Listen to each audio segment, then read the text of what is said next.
आज एपिनेफ्रिन का function, epinephrine की डाइल्यूशन, एपिनेफ्रिन की इन्फ्यूजन और साथ साथ में ये देखेंगे कि एपिनेफ्रिन कहाँ कहाँ से दे सकते हैं। अच्छा, एपिनेफ्रिन होता है आइनोट्रोपिक है और साथ साथ में वेसोप्रेसन है, यानी ये दिल पे काम करेगा, साथ साथ में कहाँ पे वेसल में भी काम करेगा और साथ साथ में डिफरेंट ऑर्गन्स में भी काम करता है, क्योंकि ये एपिनेफ्रिन बीटा रिसेप्टर्स पे ज़्यादा काम कर रहा होता है और साथ साथ में अल्फ़ा रिसेप्टर भी करता है। For example epinephrine beta 1 receptor पे काम करता है, बीटा 2 पे करता है, बीटा 3 पे करता है, साथ साथ में अल्फ़ा 1 पे भी करता है और अल्फ़ा 2 पे भी करता है।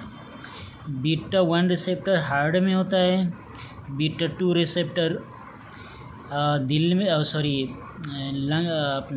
लंग्स में ब्रोंक्यूल्स में होता है और बीटा 3 फैटी टिश्यू है वहाँ पे होता है, जबकि अल्फ़ा 1 और अल्फ़ा 2 ये रिसेप्टर्स वेसल आर्टरीज़ और वेंस में होते हैं।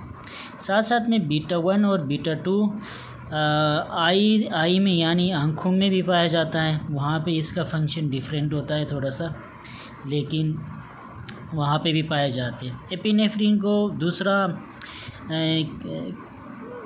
दूसरा नाम कहते हैं एड्रीनर्जिक भी है।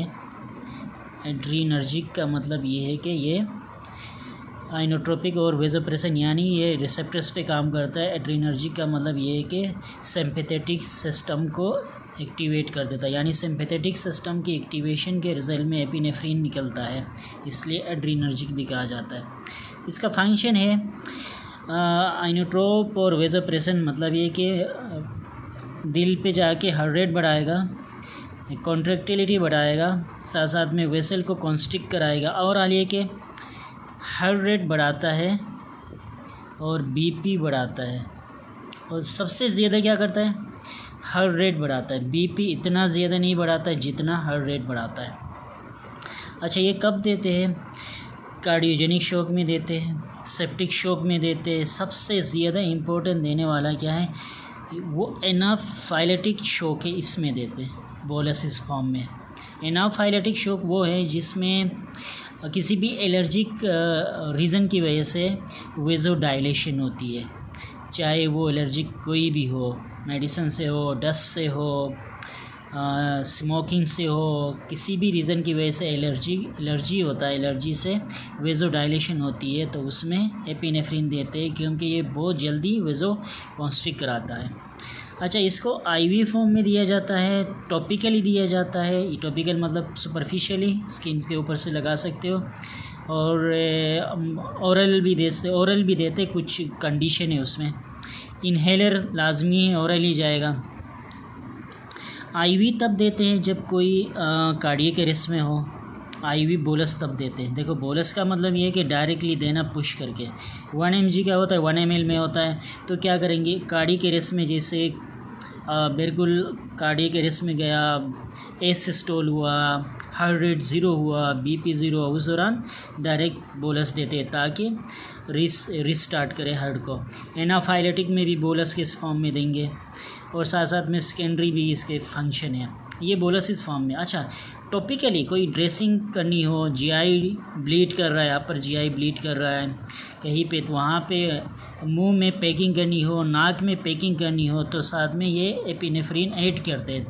एपिनेफ्रिन वहाँ जाके क्या वेज़ो कॉन्स्ट्रिक्ट कराता है, जहाँ पे कोई वेसल रप्चर है तो उसको क्या करेगा, रप्चर से जो ब्लीडिंग हो रही है वो कम हो जाएगी, बस इसीलिए लगाते हैं।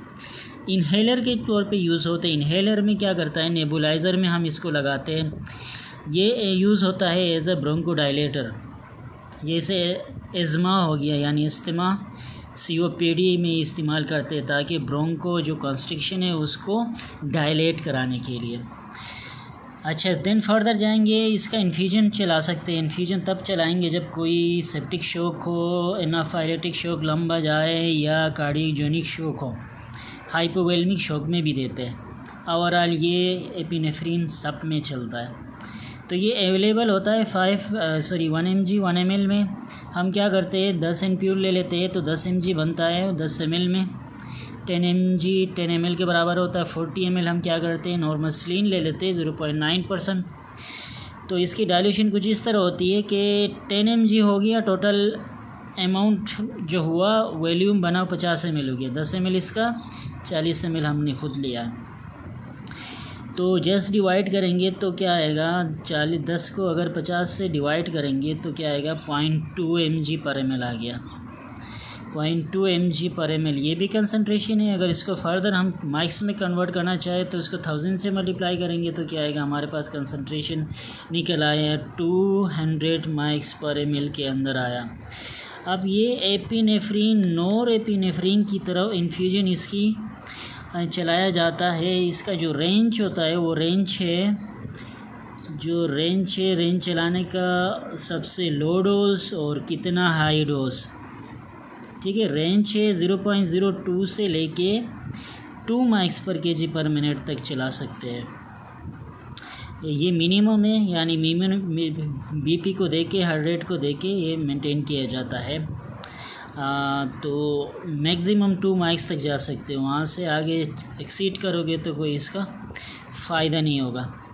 अच्छा, जस्ट इसको ml निकालने के लिए एक हमारे पास फार्मूला ये है कि जितना माइक्स पर केजी पर मिनट के हिसाब से चल रहा है डिवाइड कंसंट्रेशन करेंगे। कंसंट्रेशन हमारे पास ऑलरेडी ऊपर आ गया है तो 200 आ गया। अगर 0.02 पे चल रहा है तो क्या करेंगे, वेट के साथ मल्टीप्लाई करेंगे और पर मिनट में 60 सेकेंड्स होंगे। इन तीनों को मल्टीप्लाई करेंगे और 200 जो कंसंट्रेशन है उसके साथ अगर डिवाइड करेंगे तो ये जो ml है ये ml आएगा कि 1 घंटे के अंदर कितना ml जा रहा है। ये हमने सेट किया, ये पर मिनट के हिसाब से सेट किया है। तो ये पूरा 1 मिनट यानी 60 सेकेंड्स में जाके कितना ml डिलीवर हो रहा है, तो ये एक रिज़ल्ट आ गया ml कितना है। ये एपिनेफ्रीन है।